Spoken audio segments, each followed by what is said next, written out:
Eh, Doctor Santiago, primero que todo, muchísimas gracias por aceptar la invitación. Usted, como siempre, muy diferente con todos los usuarios y con todo el tema de zonas francas. Un empresario me pidió el favor de verdad que le hiciera esta pregunta muy directamente aquí en público, porque pues siempre existe la preocupación y eso para nadie es desconocido, que una reforma tributaria pues indudablemente a cualquiera lo preocupa, es decir, sea zona franca o no, cualquier empresario ante esa situación se preocupa. Entonces la pregunta que siempre se ha hecho, que incluso pues ayer la ministra comentó sobre la misma, pero es importante conocer su punto de vista, es, bueno, ¿qué va a pasar con el tema de zonas francas en la reforma tributaria? Porque pues ante una comisión de expertos que hace unas recomendaciones, es importante conocer la posición oficial del gobierno en ese sentido. En ese caso, pues esa sería la inquietud, doctor Santiago. Bueno, bien interesante la inquietud. Ustedes saben muy bien que Colombia está exagerando como un consenso en la importancia de tener una reforma tributaria estructural en el país. Ya lo mencionó Hernando José en varios aspectos. Tenemos al final en este momento tenemos unos niveles de recaudo en el país que son alrededor de recaudo de impuestos nacionales, que son alrededor de un 15% del PIB, cuando los países similares al nuestro tienen un recaudo superior.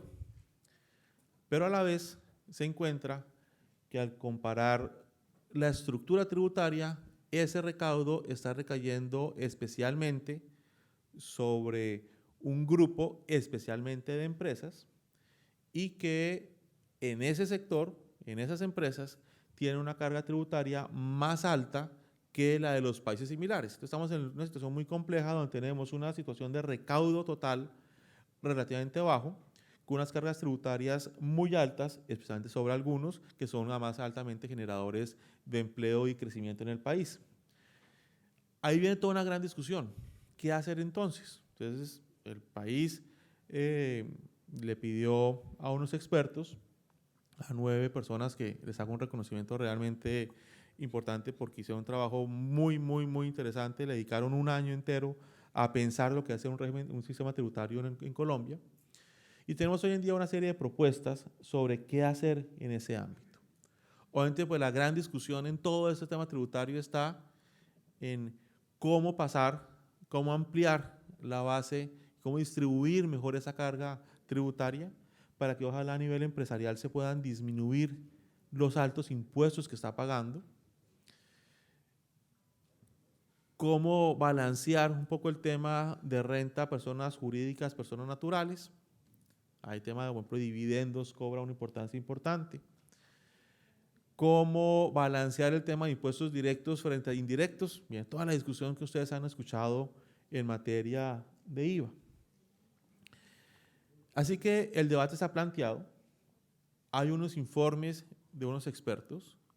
Hoy en día, para ser absolutamente claro, el gobierno está analizando con mucho detenimiento y comenzando a discutir algunos temas, pero hay que ser enfático en decir que hoy en día no hay una posición de gobierno sobre lo que es la reforma tributaria estructural que se va a llevar al segundo semestre. Diciendo eso, siendo muy claro en ese sentido, que apenas está analizando y discutiendo, sí podría ser útil plantear algunos aspectos vinculados a temas de zonas francas. En primer lugar, pues hoy estamos hablando del tema renta. La reforma tributaria pues no tocaría los temas de importaciones, eso se regula por decretos, entonces está el estatuto y está el decreto de zonas francas. Entonces hablamos de renta e IVA. ¿Qué visualiza uno ahí? Obviamente hay una exposición general, conceptual, que dice, miren, tenemos que simplificar el tema del impuesto a la renta. Hoy en día tenemos impuesto a la renta, tenemos CRE y para algunas empresas la sobretasa al CRE. Y la propuesta que es sobre la mesa, que se está discutiendo y que inclusive el sector productivo ha visto con buenos ojos, es decir, mire, cambiemos todo ese esquema a un solo impuesto vinculado a las utilidades empresariales. Y que ojalá ese impuesto vinculado a las utilidades empresariales esté acorde o está muy en la línea de las utilidades contables bajo las NIF. Eso de por sí ya genera algunas inquietudes gigante. Las reglas NIF apenas se empezaron a utilizar para la contabilidad, para el primer grupo, las empresas grandes, el año pasado, que se van a empezar a reflejar en los balances que están presentando ahora, que han presentado ahora en las asambleas, que conoceremos como gobierno en el mes de abril. Entonces, todo el impacto de lo que va a hacer pasar la tributación a temas NIF, hay un nivel de incertidumbre grande. En segundo lugar, la misma comisión dice hay que ajustar las NIF en ciertos aspectos fiscales. ¿Por qué? Porque las NIF dan un margen para los empresarios, por ejemplo, en materia de depreciaciones o valoración de activos. Entonces no puede suceder que se rompa la equidad horizontal porque un empresario decidió mandar un activo a 80 años o valorar unos activos o a valorar algo de una manera, unos intangibles de una manera, cuando otro que gana lo mismo lo depreció distinto, entonces pagarían impuestos diferentes. Entonces hay que tener unas reglas mucho más precisas. La Comisión de Expertos habla de mantener el costo histórico, temas, por ejemplo, bajo las NIF se contabilizan los ingresos no realizados. En materia de impuestos, grabar ingresos no realizados sería contraproducente, habrá que hacer los ajustes. Pero en todo ese esquema hay una filosofía detrás de la comisión que dice, vamos a poner un impuesto único a esas utilidades que de tajada, o sea, el efecto sería que se eliminarían todas las exenciones o las rentas exentas, que son más o menos, suma más o menos 11 billones de pesos, porque ya las utilidades bajo NIF con ajustes fiscales sería lo que va a ser grabado con un impuesto único, que ellos dicen dependiendo del nivel de recaudo de los otros impuestos, podría entonces ya oscilar entre 30 y 35, dieron ese número. En ese momento es cuando ustedes comienzan a preocuparse. Dice, bueno, hay una discusión muy grande sobre qué hacer con las rentas exentas. Obviamente, pues, claramente eso va a ser una de las discusiones en donde la propia comisión dice, mire, pero hay que mantener algunos beneficios tributarios a manera de descuentos, como las inversiones en ciencia y tecnología, las donaciones a fundaciones, ciertos temas de exploración petrolera o cultivos de tardío rendimiento. Pero entonces, de tajada, se están realmente afectando las rentas exentas. Lo que quiero decir con esto es que habrá que dar el debate porque está planteado un tema en el donde hay unos planteamientos donde las rentas exentas deberían desaparecer en el país. Eso generará, pues como usted ha mencionado acá, pues obviamente discusiones acerca de la importancia de mantener algunas rentas exentas. Eso va a venir la discusión, eso no es indudable que eso va a pasar. Y si bien uno diría, pues el instrumento de zonas francas, como lo veía la ministra de Comercio, es un instrumento que ha venido ya por muchísimos años, que ha tenido unos efectos importantes en lo que es el empleo y la inversión en el país, que hay derechos adquiridos, toda esa discusión que seguramente se va a dar, podría llevar a considerar mantener un régimen especial, un régimen franco especial. Yo creo que eso dentro de la agenda va a estar ese análisis. Pero ahí van a tener un corolario, digamos así, la discusión, como digo, insisto, no es posición de gobierno porque no se ha tomado ninguna decisión de gobierno, ni dice, mire, ¿qué puede uno prever? Que si alguien dice, bueno, hay que mantener un régimen tributario especial, entonces la pregunta va a ser, ¿cuál? Esos 10 puntos que hay de diferencia en renta, va a ser como lo que se debería poner como el diferencial. Pregunta. ¿Qué hacer con el CRE? Hoy en día hay unas empresas, unas zonas francas, las anteriores a tal fecha, que no pagan CRE, pero pagan para fiscales. Otras empresas después de tal fecha, 2012, pagan el CRE. Entonces ahí también hay una diferenciación que alguien va a tener que abordar. Que inclusive algunas zonas francas le han dicho a uno, o a unos usuarios de zonas francas le han dicho a uno, mire, yo quisiera pagar CRE, sobre todo las que tienen una base de empleados que ganan menos de 10 salarios mínimos, porque les conviene más no pagar para fiscales. Otros dirán, no, a mí me mata, si me pueden pagar, CRE. Eso va a ser también otra, o sea, supongamos que se dice, vamos a mantener un régimen franco especial. ¿Cuál va a ser? O sea, ¿qué nivel de diferencia va a ser? ¿Cuál va a ser el tratamiento del CRE? Y ahí yo creo que hay unas discusiones muy grandes, porque ahí va a surgir una gran discusión, va a decir, bueno, ¿por qué unos van a tener que, se debe mantener además de todo una diferenciación allí? En donde ya es bajo un solo impuesto, imagínense, pongamos un caso hipotético, que siga el impuesto único de utilidades es 35%, por decir algo. Entonces, para las zonas francas anteriores a 2012, ese impuesto va a ser de 10 puntos más los 9 de CRE, o sea, 19 puntos menos. Y para las zonas francas, después de 2012, va a ser de 10 puntos, de 25%. Esas son discusiones muy complejas que se van a dar. Y seguramente otra discusión que se va a dar es el tratamiento del IVA. Ustedes saben muy bien cómo en la reforma del 2012 se dijo, zonas francas para atrás, tiene un tratamiento especial en la forma de calcular y de tratar el IVA cuando el producto se importa o se lleva de zona franca al TAN. Después del 2012, no. Y hay un debate porque obviamente muchas de las empresas que están en el territorio nacional han dicho, y permanentemente lo dicen, y usted lo ve, pues lo conoce muy bien, Edgar Orlando, dicen, eso me está colocando en una situación de desventaja frente al que está en zona franca. Entonces, lo que quiero decir es, la discusión no es simplemente se mantienen las zonas francas o no.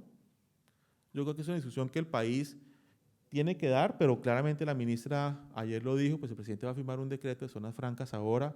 Somos conscientes, ustedes saben muy bien la posición personal mía en el sentido de creer en las zonas francas como instrumento de desarrollo, pero no podemos quedarnos tranquilos en decir, la discusión es que sí o no. Ay, sí, perfecto, espantamos, no. Bien, dan discusiones. ¿Cuál debe ser el tratamiento especial para las zonas francas?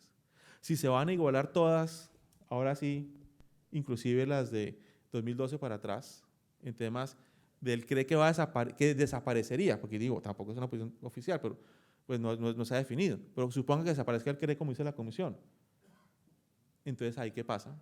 Y el tratamiento del IVA. Entonces, son tres aspectos en los cuales lo que los invito es a reflexionar, no solamente mostrar los beneficios de mantener un régimen franco, tanto para el gobierno como bien lo dijo Orlando José, para el Congreso de la República, que es donde se va a dar una gran discusión, sino para que ya nos debemos adentrar en los detalles y en aspectos un poco más técnicos, que al final son los que van a hacer la diferencia. Y ahí va a tener una incidencia grande, gigantesca, en varios de los usuarios. Habrá algunos que dirán, tengo mi contrato de estabilidad jurídica. Otros van a decir, esto es un nuevo impuesto. No, pero tiene un componente de renta, el mío de la renta. Así, pero usted no, como por ejemplo, como pasó con lo del CRE, muchos en estabilidad jurídica se dijo, no, pero es que el CRE no es el impuesto de la renta. Esas discusiones se van a tener que dar. Entonces, lamento no ser tan preciso, porque pues mal le haría yo en decir, eso es lo que va a pasar, esa es la posición del gobierno, calculen así, sino lo que quiero plantearles son como los escenarios y las discusiones que vamos a tener que empezar a construir entre todos nosotros para tener una posición, ojalá, sería bien interesante. El presidente ha dicho, es muy difícil concertar una reforma tributaria, pero en la medida que se pueda construir de todas maneras en estos meses, por eso para mí fue importantísimo la decisión de poner la reforma en el segundo semestre. Uno, pues imaginarán para el cálculo de las NIF, pues era imposible hacer cualquier cosa en el primer semestre, pero segundo, porque nos va a dar la oportunidad de discutir todos esos temas y que no suceda que después aparece en un momento dado alguien que se le ocurrió, ¿y ahora qué hacemos con la zona franca? Entonces, la solución básica es, no, pues mantengan el beneficio por 10 puntos menos. ¿Y qué pasó con todo lo demás que se mencionó? Entonces, yo creo que esa es como no es la respuesta de lo que va a pasar, pero sí es la respuesta de invitarlos a reflexionar sobre esos temas.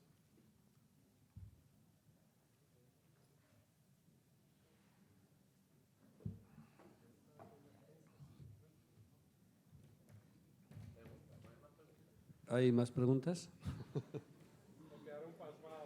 No, pero no era tan mala la respuesta, no era.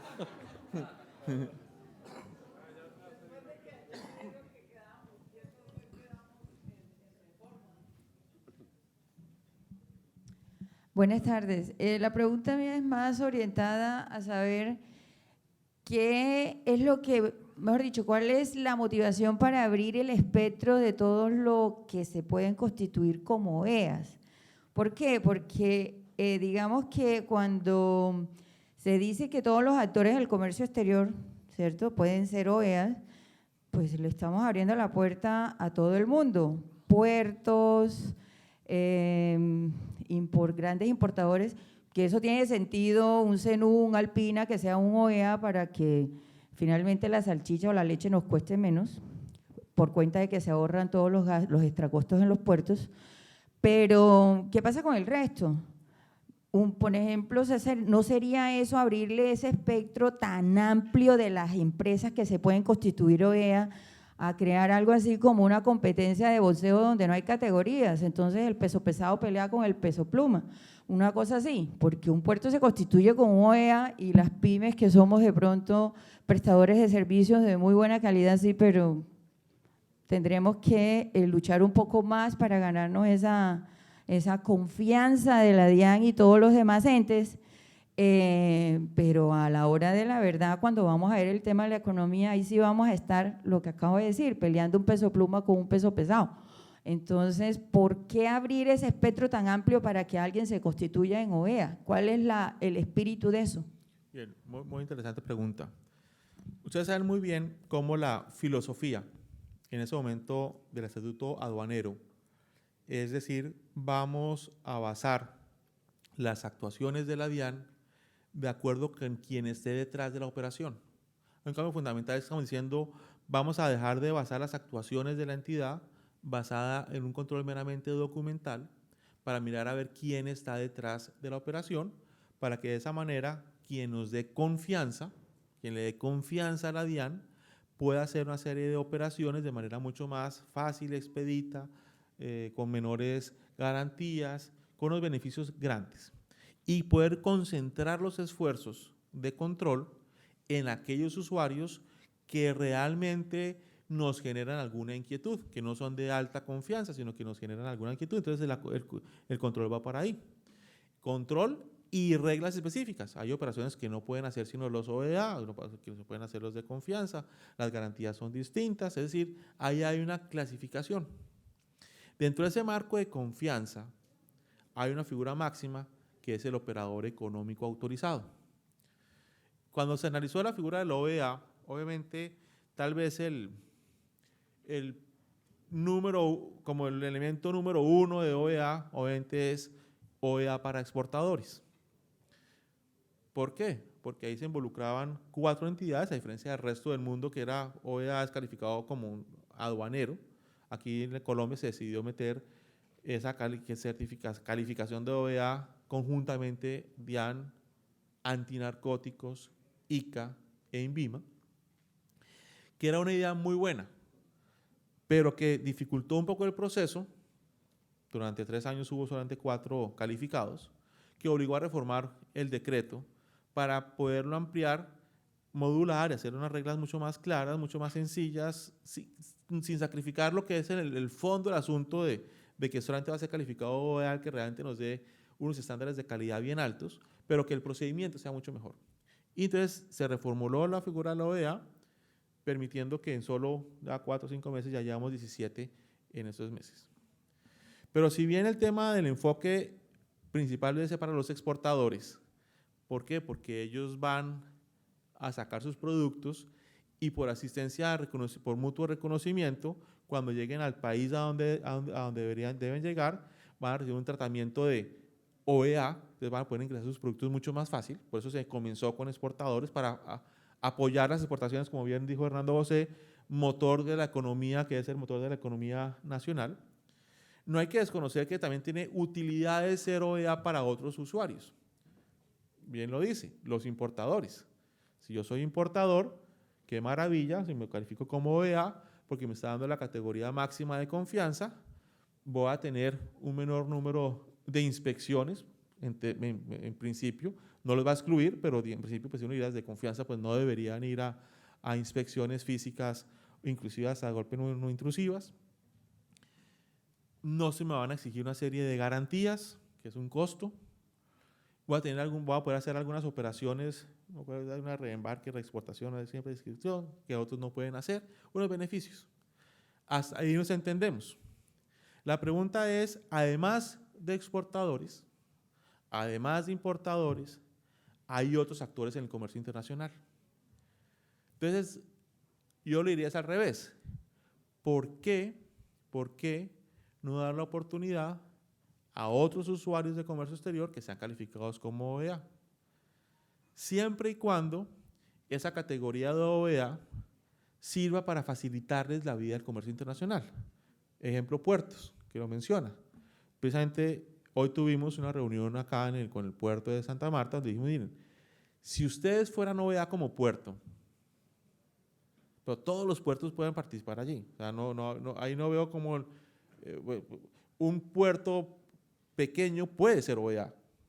Es que el OEA no es, digamos así, la filosofía no era como los WAPs son aquellos que tengan un número enorme de operaciones y hagan no sé qué número de transacciones. OEA puede ser una pyme, puede ser un puerto pequeño, que cumpla unas características que nos den seguridad en manejo de toda la cadena que maneja, que le dé confianza. Entonces, la pregunta ahí que hay que hacerse es, bueno, si queremos que un puerto sea OEA, la pregunta más bien es, no porque sí o porque no, sino la pregunta es, ¿para qué? ¿Qué gana un puerto con ser OEA? Y eso es lo que nos estábamos como empezando a discutir con los puertos. Bueno, si usted se va a meter en un proceso de ser OEA, ¿qué le va a significar? Bueno, garantías, menores garantías, pues, fabuloso. ¿Qué más? Porque está muy claro el beneficio cuando es exportador, cuando es importador. Ciertos usuarios de comercio, la pregunta que hay que hacerse más que ¿por qué sí o por qué no? Es sí, pero ¿para qué? Eso es lo que estamos discutiendo, porque al final, ¿qué le gustaría a uno, como DIAN?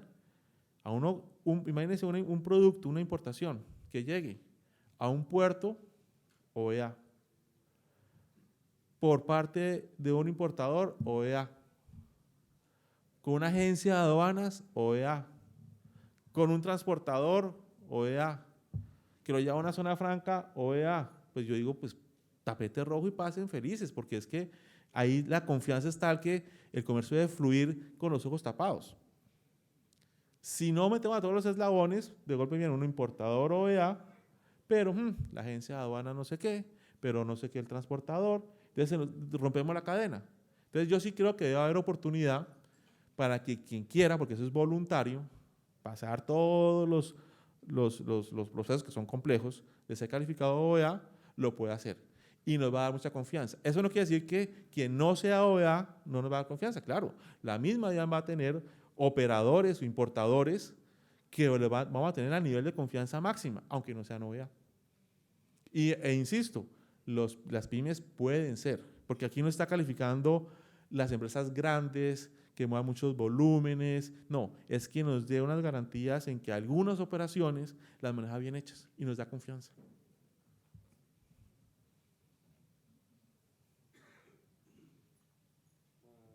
¿Otra pregunta? Sí. Santiago, Álvaro Muñoz. Ustedes han hecho en el gobierno un gran esfuerzo por renovar el estatuto aduanero, por renovar y potenciar de manera positiva el régimen de zonas francas con el decreto que va a salir estos días, con algunas pequeñas consideraciones que quisiéramos que al final de la pregunta se la haré. ¿Por qué no mandar también un mensaje que no vamos a tocar el sistema tributario que tiene las zonas francas? ¿Por qué no decirle al mundo que el régimen de zonas francas colombiano que acaban de potenciar no va a sufrir una modificación en la reforma tributaria? ¿Por qué el gobierno no se pudiera comprometer desde ahora y decir, vamos a decirle que este instrumento de generación de empleo y de generación de nuevas inversiones está listo y podrá multiplicar por 2 o por 3 los 39 billones que tenemos invertidos en los últimos 10 años y que si nos dejan 10 años más podremos pasar a 70, que equivaldría como a una 4G, a un grupo de 4Gs que tanto se habla en el país. Eso haría que pudiéramos tener un mensaje muy claro hacia todos sobre este instrumento. más que una pregunta es como un comentario general con eso. Y el segundo es, en el Estatuto Aduanero hay una norma muy difícil en las sanciones aplicables, porque antes cuando un operador se equivocaba o le pasaba alguna sanción, pues simplemente lo castigaban en función de lo que el Estado perdía. El Estado perdía los tributos aduaneros de la mercancía que se perdió y le aplicaban el 150 o el 200% de sus tributos.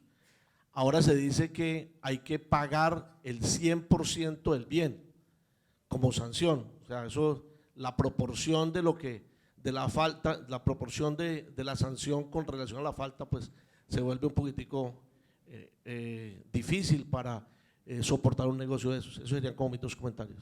Muy bien.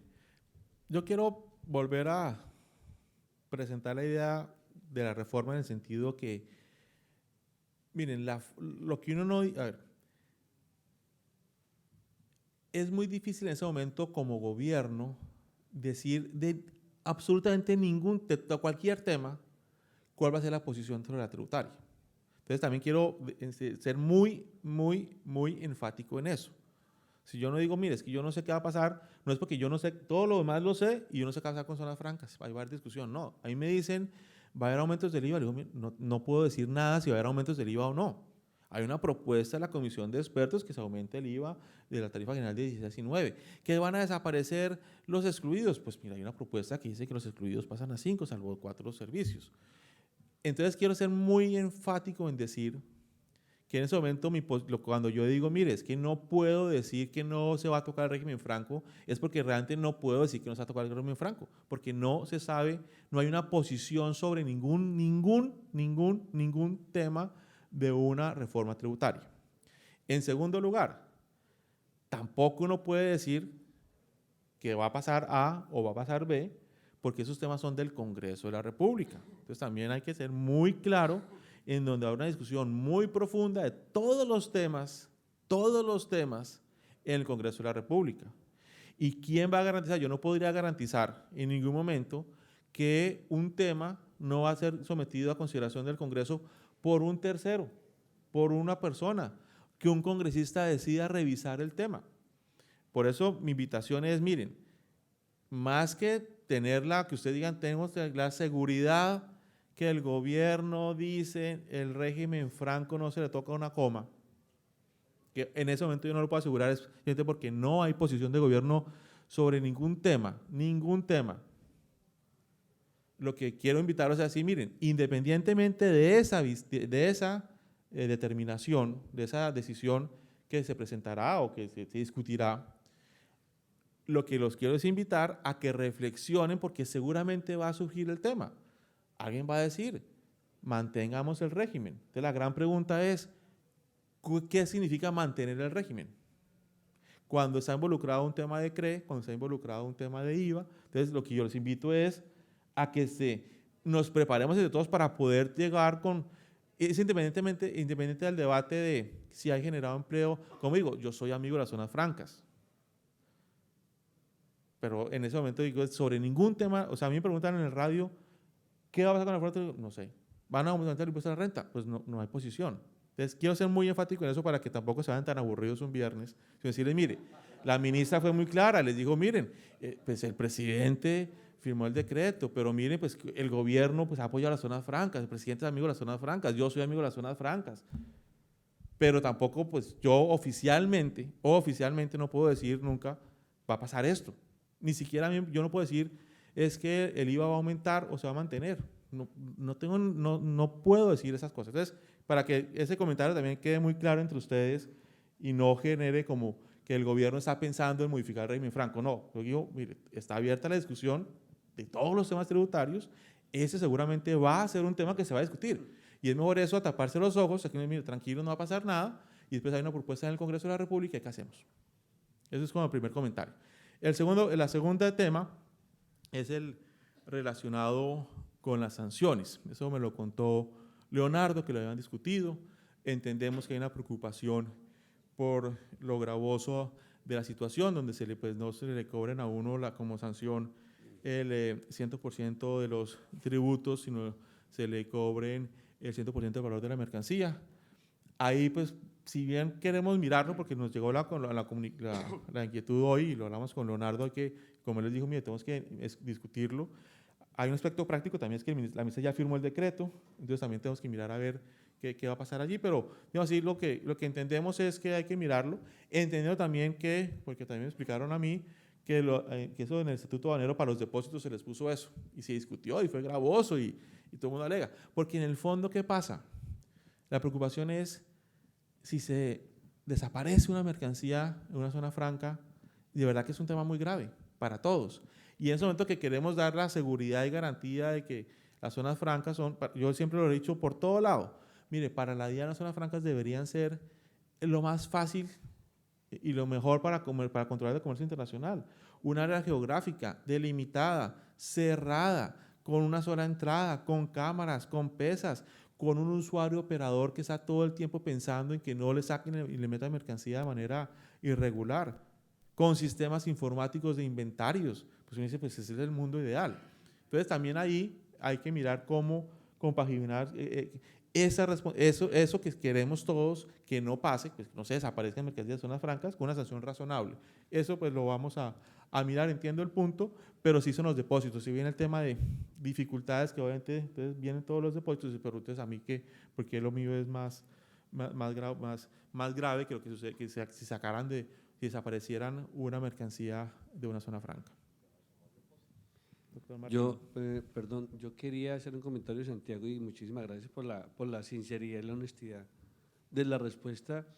Y nosotros a nivel gremial tenemos una agenda de trabajo, y a nivel de la Junta Directiva de la Cámara se han definido una serie de actividades, y como tú lo dices perfectamente, es que se debe trabajar con base en argumentos, y tenemos mucho que mostrar de los resultados de la zona franca. Indudablemente se han discutido acá, se han presentado acá, los conoce perfectamente usted, los funcionarios, el ministerio, y no solamente eso, sino desde el punto de vista técnico, y con el doctor Hernando José también, y con el doctor Juan José Chavarría, estamos trabajando precisamente en toda esta argumentación. Sabemos que se viene un tiempo de trabajo, y en eso precisamente vamos a dedicar todos los esfuerzos para obviamente llegar con muchísimos argumentos, porque sabemos que los tenemos para efectos de lograr, digamos, mantener y ojalá mejorar inclusive el régimen de zona franca, como se está haciendo con el actual decreto que usted conoce perfectamente, que es mejorar toda la operación de la zona franca. Entonces yo creo que en esa línea, como muy bien lo decía la ministra, pues esperamos,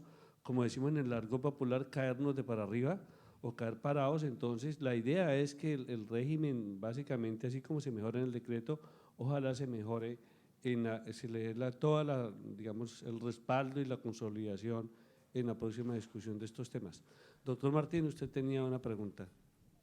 A ver, esta mañana tuvimos un panel muy interesante con el doctor Gustavo. ¿No se oye? Sí, ok. Sobre contra quién competimos en América Latina.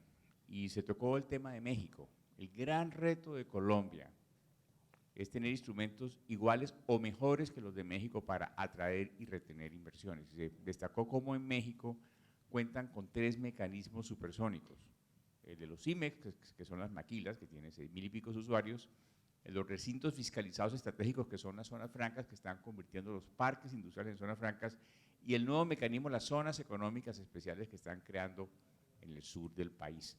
Y da tristeza cuando uno va a México ver cómo las empresas que se cierran en Colombia al día siguiente se abren en México. Estamos en una coyuntura este año y el año entrante muy especial para el país, porque necesitamos desesperadamente generar nuevas exportaciones.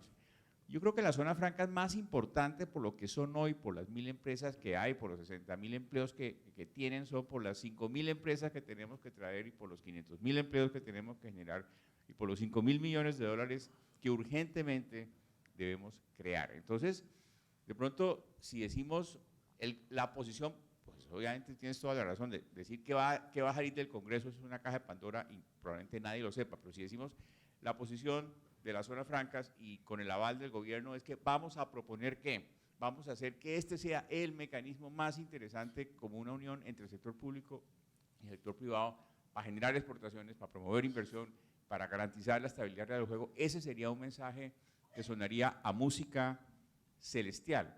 Con el doctor Hernando José y Carlos Rondero estamos trabajando en el proyecto de excelencia exportadora. Estamos hablando hoy con Hernando José que de pronto el siguiente paso son el proyecto de zonas francas de excelencia exportadora, para que a esas zonas francas, cada zona franca pueda visualizar a qué clientes internacionales atraer, como dice la doctora Jenny, cómo generar cadenas globales de valor, etcétera. O sea, yo creo que estamos en un momento donde crisis y oportunidad son sinónimos, y en este momento la zona franca se convierte en una magnífica oportunidad, y nadie mejor que el doctor Rojas, que ha sido ministro de Comercio Exterior y negociador internacional, y que ahora está en la DIAN para poder ayudar a catalizar y a liderar y a llevar, como llevó Moisés al pueblo judío a través del mar a la tierra prometida, de ayudar a las zonas francas a que realmente cumplan con este protagónico papel. Muchas gracias. Yo creo que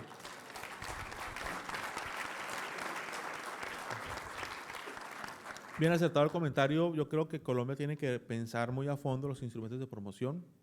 Ustedes saben muy bien el esfuerzo que está haciendo el Ministerio de Comercio en ese aspecto.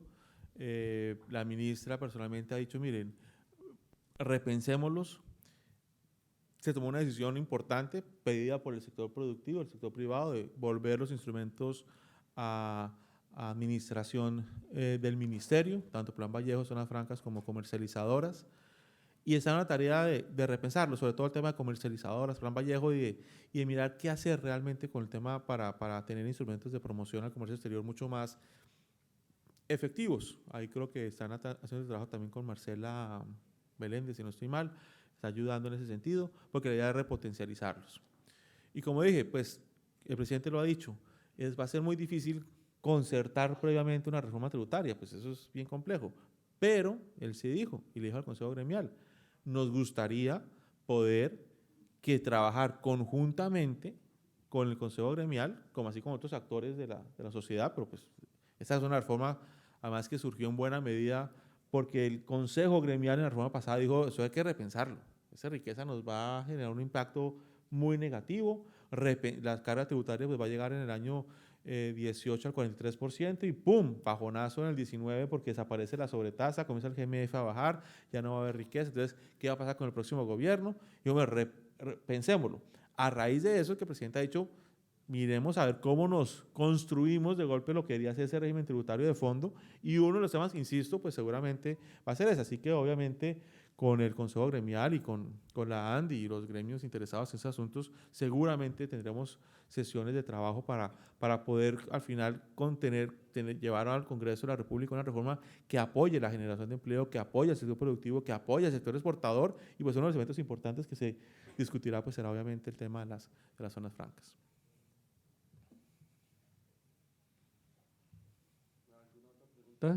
¿Alguna otra pregunta? Allá, por favor.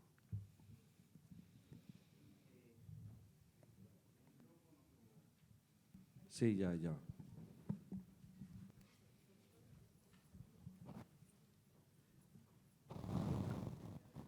Buenas tardes, doctor Santiago. Yo simplemente haría una reflexión, aprovechando el escenario, y yo diría que el gobierno tiene la oportunidad de no equivocarse por segunda vez.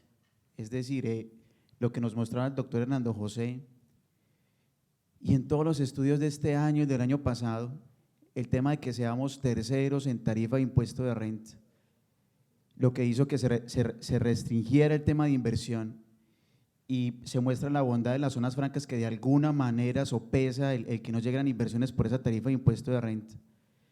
Tengo la sensibilidad de que hay proyectos que están pendientes de inversión. Lo que decía el doctor Martín Ibarra, yo tengo 2 casos mexicanos que están en stand-by de lo que pase con este tema aduanero y con el tema tributario. Y son 2 proyectos importantes, y lo he socializado con el doctor Edgar Martínez. O sea, lo traigo a colación. ¿Cuál fue la primera equivocación del gobierno, perdón? Pues cuando uno ve, pues la veo así. Si yo tengo una tarifa, la tercera tarifa de impuesto de renta más alta a nivel mundial, y pierdo la oportunidad de hacer una reforma tributaria estructural hace 2, 3 años con el tiempo suficiente, con la calma suficiente, y somos tan de malas que llega este tema petrolero y entonces se suma no inversión extranjera por tema petrolero, caen los ingresos petroleros y una tarifa de impuesto de renta, yo creo que hay un error. Mi reflexión sinceramente es, aquí el llamado es no equivocarnos por segunda vez. ¿Y por qué castigar a la zona franca? Es decir, ¿por qué tenemos que pagar los platos rotos? Si el gobierno se equivoca con una tarifa alta, aleja la inversión y zona franca está haciendo el esfuerzo de traer inversión, ¿por qué nos tienen que castigar? Lo digo, no soy empresario, o sí soy empresario no de zona franca, pero sí ayudo a construir proyectos de zona franca y el esfuerzo es muy grande. Lo digo como reflexión, es decir, tengo la libertad de pensamiento porque no estoy metido en las empresas fabricando, ni estoy en el régimen operando, pero sí estoy asesorando y construyendo y tengo esa libertad de pensamiento y de opinión. Simplemente quería dar esa reflexión. Muchas gracias. Hay un tema bien interesante, tema tributario, y por eso es que hacer la reforma tributaria. Realmente nadie desconoce que las tarifas de impuestos para las empresas, especialmente para un grupo de empresas, es muy alto. No olvidemos que la sobretasa del CRES para empresas que generan más de 800 millones de pesos de utilidades al año. Es un tema que también está generando una distorsión enorme. Tampoco podemos desconocer que en el 2012, cuando se creó lo del CRE, se bajó renta al 25% y se eliminaron los parafiscales para un grupo de trabajadores. Ese también es un tema importante que cuando realmente que existía patrimonio, ¿qué es lo que pasa? Que precisamente por discusiones con el sector productivo, hace algunos años, teníamos patrimonio, cuya riqueza, parafiscales, renta. ¿Qué ha pasado? Que hoy en día se está visibilizando la altísima carga tributaria para el sector empresarial, y eso yo no lo discuto, porque se está visualizando todo hacia un impuesto de renta. Ya no va a haber riqueza o patrimonio como existía antes. Antes que usted tenía, claro, renta en el 34%, para fiscales 8 puntos, más patrimonio. Entonces, yo creo que por eso las discusiones son bien interesantes, porque es decir, sincerémonos todos y miremos, Colombia tiene un problema estructural en materia de impuestos. No me voy a poner en la discusión de si es ahora o es desde antes. La mayoría de los comentaristas y tributaristas dicen, mire, es un problema histórico de Colombia, en donde aprovechemos la oportunidad, y le doy la razón, para hacer una reforma estructural, porque se está visibilizando los problemas. Insisto, el régimen anterior, al 2012, 34% de renta, más 8% para fiscales, más impuesto al patrimonio. Y veníamos de ahí por tiempo atrás. Eso es lo que da más o menos el promedio del 43% que tenemos. O sea, lo cual es que se está visibilizando el 43%, porque se está convirtiendo todo en un impuesto de utilidades, que es una ventaja para Colombia. Entonces, sin entrar en discutir el tema de errores o no errores, sino que es un tema histórico en Colombia donde ha habido un régimen tributario muy malo, porque en todos los países le dicen a uno es, el sector productivo no debería pagar tantos impuestos, más impuestos naturales, que es muy difícil, más impuestos indirectos, que es muy difícil. Entonces, históricamente hemos tenido un sistema, entonces comparto la idea de que hay que reformular, esa es la razón de reformular el impuesto, el régimen tributario en el país.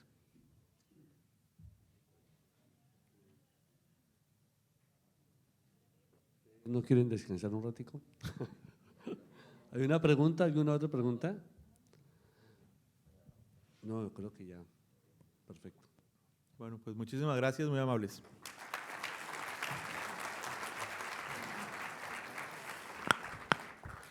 Gracias al doctor Santiago Rojas. Invitamos ahora al doctor Edgar Orlando Martínez, director ejecutivo de la Cámara de Usuarios de la Zona Franca. Adelante. Sí, un aviso publicitario. Un aviso publicitario con Bancoldex. Tenemos en este momento, estamos desarrollando el programa de excelencia exportadora ya en su tercera fase. Ese programa de excelencia exportadora lo que trata es de ayudarle a las empresas a diseñar sus modelos de negocio internacional, o si ya lo tienen, a perfeccionarlo, a mejorarlo y a cómo incentivar sus exportaciones. La ventaja de este programa es que Bancoldex asume el 50% del costo, o sea que es un subsidio de 50% que tiene este programa. En esta tercera, ya hemos atendido 23 empresas en las 2 primeras olas. En esta tercera ola se están atendiendo 50 empresas, de las cuales ya se ocuparon 32 cupos, o sea, quedan 18 cupos disponibles. Hasta ahora, digamos, tenemos empresas muy importantes en Medellín, Cali, Barranquilla, etcétera, y no tenemos ninguna empresa de zona franca que yo recuerde. Entonces, simplemente es para mencionarles a ustedes que existe esa posibilidad. Los que estén pensando en hacer negocios internacionales les puede parecer interesante. En la página web de Bancoldex está toda la información. Entonces, de pronto, aprovéchenlos. En este momento trabajamos con empresas tan importantes como ASEP, como Fabricato, como Ciamsa, como Super de Alimentos, para mencionar unas pocas. Entonces, realmente es algo que las empresas han encontrado que les sirve para potenciar su modelo de negocio exportador y los invitamos a que lo conozcan y lo consideren. Gracias, don José. Bueno, de verdad, a mí no me resta más sino agradecerles a todos ustedes, la verdad, la masiva asistencia en estos 2 días. Realmente vemos como cada vez llegan más empresas a este foro, a este importante foro. Yo creo que estamos consolidándonos de una manera bien importante.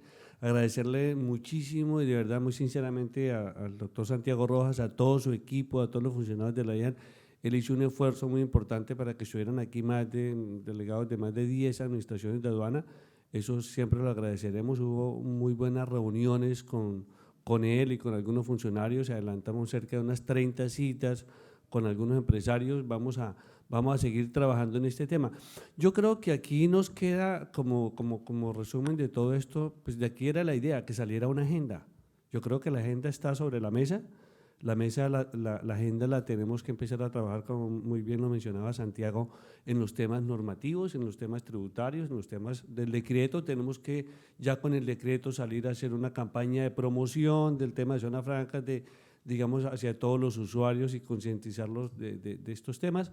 Una agenda con ProColombia para todo el tema de la promoción de las exportaciones, de consolidar anclas exportadoras en las zonas francas para que realmente también se vea el instrumento como una plataforma, como un cohete para disparar las exportaciones. En eso estamos trabajando. En una agenda de seguir trabajando con las otras entidades, como el Ministerio, con la DIAN, y pues por supuesto el Ministerio es un aliado indiscutible, en este momento es el gran bastón que, digamos, necesitamos nosotros al lado, igual que la DIAN. Yo creo que el tema no es preocupante, pero obviamente hay que trabajar, las cosas hay que discutirlas en grandes debates, así como lo hicimos en la reforma del 2012, se hicieron debates públicos en todas las ciudades y fuimos y tenemos mucho que mostrar. Entonces yo creo que aquí lo que tenemos que salir es con una gran tarea de seguir trabajando en este tema y seguir impulsando y consolidando el régimen de zonas francas. Yo le agradezco muchísimo a la Junta Directiva, a toda la Junta Directiva de la Cámara, siempre el respaldo que nos ha brindado y el acompañamiento en el gremio, especialmente al doctor Bernard, un agradecimiento como presidente de la Junta Directiva, con el cual venimos trabajando muy fuertemente en estos temas. Obviamente a todos los afiliados a la Cámara y que ojalá pues obviamente esto sirva también para que todos los usuarios y todos ustedes obviamente nos integremos en este tema, porque yo creo que es el futuro de todas nuestras empresas en las zonas francas. En nombre de la Cámara, de verdad les agradezco muchísimo siempre el apoyo que nos han brindado. Le agradezco mucho al equipo de la ANDI también, porque pues ha hecho un esfuerzo muy importante, a Marixa, a Diana, a Álvaro, a Alejandro, porque con todos ellos estamos sacando adelante este evento cada año. Muchísimas gracias y no se les olvide que el año entrante, quizás el próximo mes les damos una muy buena noticia de traernos el Congreso Mundial de Zonas Francas para Cartagena. Muchísimas gracias y que tengan un feliz fin de semana.